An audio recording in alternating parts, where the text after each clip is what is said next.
Now, the Dakar Rally is widely considered as the toughest motorsport event on the planet. The 2019 edition took place exclusively in Peru in South America, and the competitors covered over 5,000 kilometers over the course of 10 days. Now, the winner in the cars category was Nasser Al-Attiyah in his Toyota Hilux, while Toby Price took the win in the bikes category on his factory KTM. The only Indian to finish the 2019 Dakar was Aravind K P on his Sherco TVS. His first two attempts were marred with heartbreak and injury, so Jared sits down with him to find out what it was finally like to cross the finish line in the toughest motorsport event on the planet.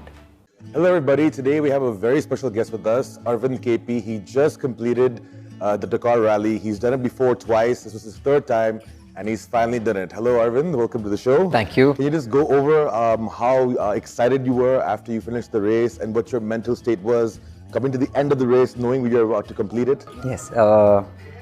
Going into it, I was not, we had a lot of setbacks. So we went in a positive note. We've been working hard for the past 2 years, and we were that close last year, but we couldn't get it done. But this year was good, and we took every day as it came and made the best of what we could do every day, and got to the finish line. And I think the last stage was the longest one for me, and getting it done was a sign of relief, and I felt a lot lighter than before, and I'm really overjoyed.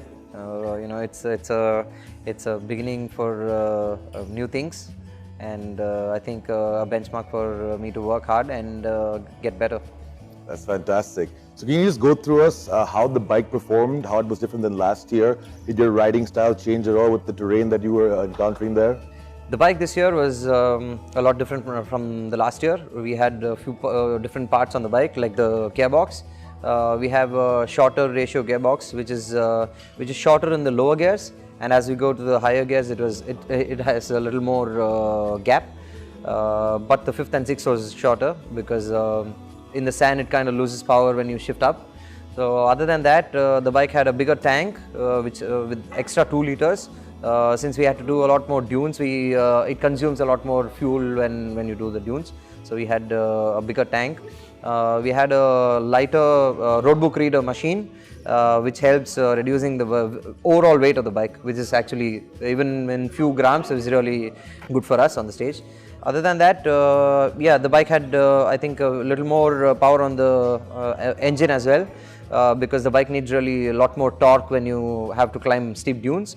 And riding, I should say, we trained a lot in Morocco this year.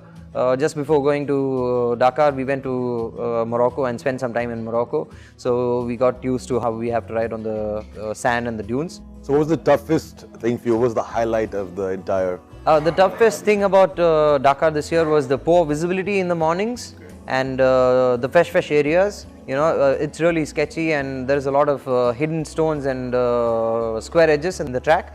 So it kind of really surprises you because you're doing really good speed, and when you catch a square edge, it kind of unbalances you. So you can't really anticipate what's gonna come up. Yeah. So you have to kind of hold yourself back and ride, which is tiring in a way because you don't really have a rhythm, and you're doing things you're not comfortable doing, so it kind of tires you. But other than that, I think the stones and the visibility thing was the issue.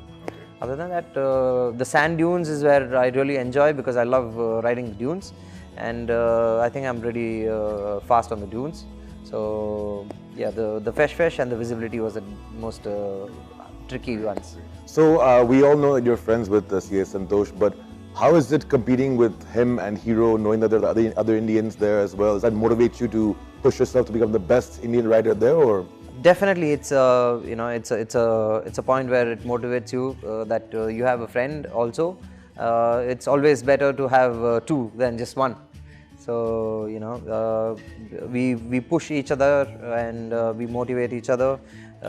We kind of go to each other for any doubts that we have, and kind of keep ourselves cool, and help each other in any way possible.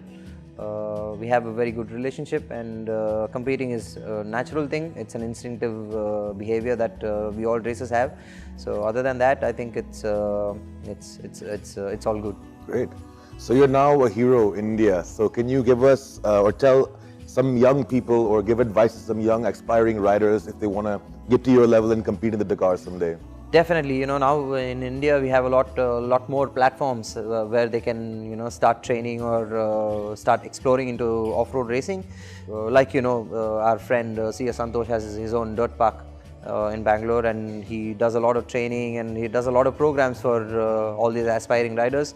They can get into they can get into these places, and there are a lot more tracks and controlled atmospheres where all these youngsters can go and see their talent. And TVS Racing has been supporting a lot of youngsters and doing a lot of programs like single make in road racing and single makes in dirt tracks and all that, and promoting a lot more talents to come and perform in national and international levels as well.